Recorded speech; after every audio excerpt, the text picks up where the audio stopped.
Kichik do'st, endi siz ne harfining har qaysi shakllari bilan tanishib beqing. Bosh ne? O'tiri ne? Ulanma ne? Yolg'iz ne? Endi qiziqarli misollar bilan bularning so'zlaridagi o'rnini bilib olsak qandaq?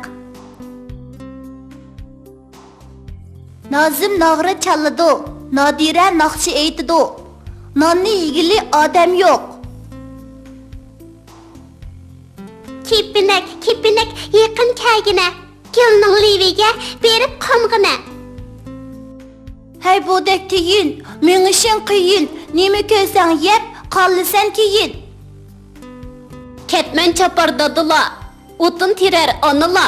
Qiladigan ishi yo'q, o'ynab yurar bolala.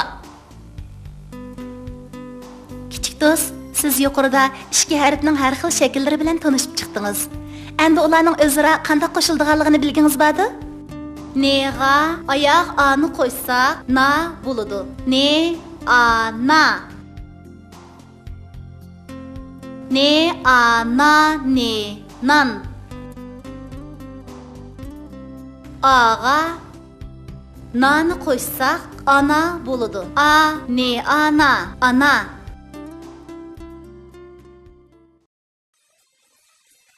Tiyin bilan kepinak. Bir kuni ochko'z tiyin bog'da o'ynab etib, bir nag'rini ko'rib qopdi. U atrofga sapsilib, odam yo'qligini bayqagandan keyin, "Nag'rini epli qachaychi?" deganni ko'ngliga pukib, nag'irga yaqinlashibdi-da, uni ko'tiribdi qechibdi. U ketib etib, qo'sqining ochqanligini his qilib, nag'irni tashlab etibdi.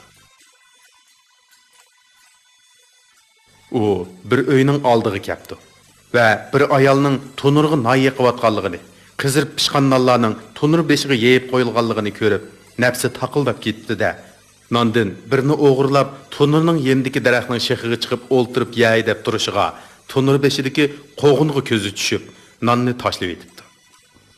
Va daraxtdan tushib, qo'g'inni o'g'irlab qochibdi. Bu chaqda o'yildagi gullikda o'ynayotgan kepinak tiyinni ko'rib qilib, uning oqisidan qo'g'lab, kepinak tiyinga yetishyapti va Boshqalarning narsasini xalqancha o'g'irlasan qandaq bo'ladi? O'g'irlik qilish nima degan nomuslik ish? Bundaq ketaversang, hamon bir kuni o'zingni nobud qilasan. debdi. "Ems qanday qilaman?" deb so'rabdi tiyin achchig'ida. Qo'g'inni apirib joyiga qo'yib qo'y. Shunday qilsang, men sen bilan do'st bo'laman. Qandaq? debdi kepinak. Ma'qul. debdi tiyin. Chiroyli kepinak bilan do'st bo'lish ko'ydi. Tiyin qo'g'inni apirib joyiga qo'yib qo'yibdi. Uy egisi tiyinning xatoligini tunganligidan mamnun bo'ldi. Shuning bilan kepinak tiyinga agishib o'ynag'ilmadi. Ular tiyin boyi tashlayotgan nag'irning qishiga kelganda, tiyin kepinakka "Men sana nag'ir chap beray. Sen usul o'ynab bergin." deb turibdi. Bu taklif kepinakka yog'dak yiqibdi. Tiyin nag'ir chelib naqsh aytibdi. Kepinak usulga tushibdi. Kepinak kelgin can dostum. Bu güzel bahçamda pervaz qilgin şat. Shundoq qilib, ikki do'st qong'icha o'ynab kunni kashlabdi. Tiyin kepinakka nag'irni egisiga olib beraman deb va'da beribdi va ikkisi at ko'rishadigan bo'lib xo'shlashibdi.